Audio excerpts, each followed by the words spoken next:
Hey guys, welcome back to this channel. In this video I'll be showing you guys how you can create guidelines on CapCut PC.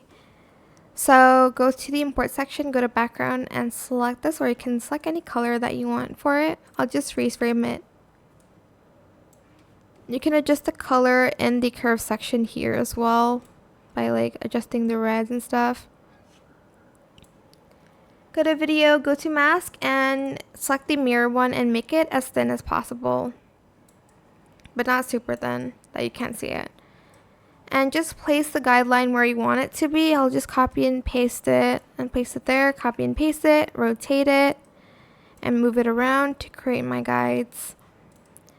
And first I want the guide to be there all the time. I'll just use my keyframe and kind of zoom in to it first, and then I'll kind of move the guide around there so it stays in that guideline.